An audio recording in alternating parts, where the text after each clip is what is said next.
there, it's Natasha and thank you so much for joining me today. Today I am going to show you a card about using the negative space from our die cuts.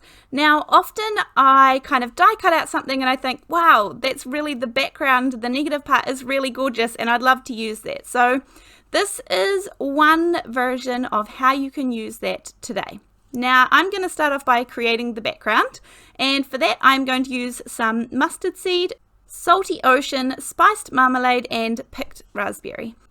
And this will create a really nice kind of bright background, not necessarily rainbowy, but just a really nice bright background that will shine through from our negative space that we're going to use in a minute.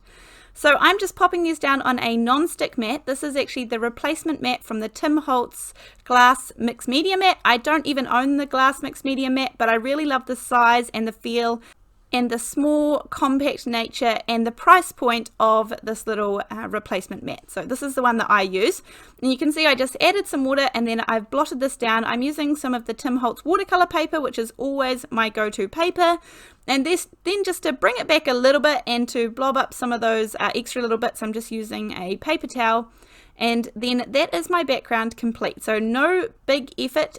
And this is a really fun technique that can be done for lots of different backgrounds. So I'm going to move on now using some black soot distress oxide ink to add some splatters.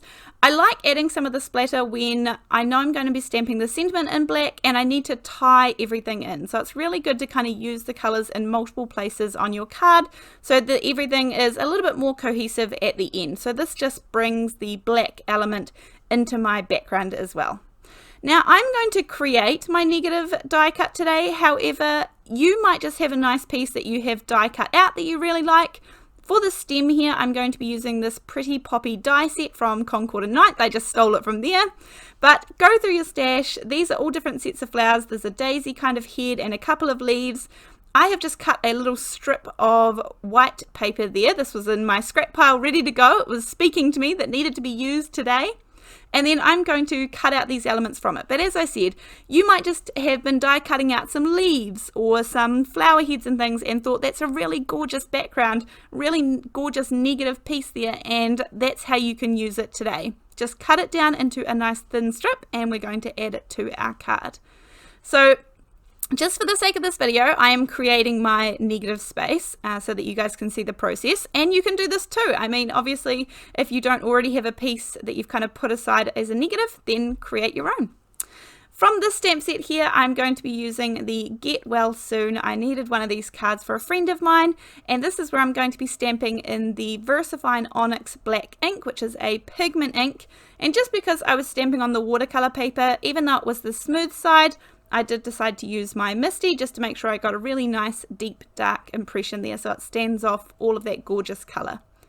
This is a really quick and simple card to make. This is why I kind of love this style of card making. I want a really nice big punch of impact with the colors and things, and then the nice subtle negative space over top. So I've popped it onto a 4 1/4 by 5 1/2 inch card base, and that bright background piece measures 4 by 5 1/4. I have got foam tape all on the back of my negative piece, and then I am adding liquid glue to all of the back of the foam tape so that I can wiggle this into the perfect position. So I still have the benefit of having the foam and the raised dimension, but I can still wiggle it around and get it where I want it to go. Now, I always say with card making that it's the little details that make a difference, and have a look in your stash and see what you have. And as this card is so simple, and my sentiment was there in the color black and I had those black splashes, but just to step it up a little bit, I have this really, really fine, this is kind of wax thread, and I'm cutting this into thirds. I just cut off a little piece off.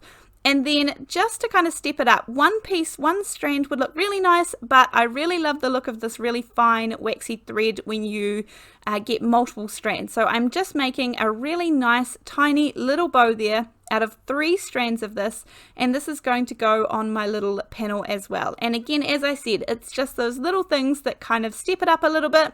So I've just created a really plain bow, and then I'm going to cut off those extra little bits. But have a look in your stash and see what you have already, the twine or some string or some embroidery thread or something like that that you can add onto the front. I'll add a little bit of liquid glue. This is a really nice strong glue, so I know it's going to hold perfectly. And that is my really basic card for today using the negative portion of a die cut. So thank you so much. I hope that you are inspired to try this and go all sorts of places with this really basic layout. And I look forward to seeing you in the next video. Thanks, bye.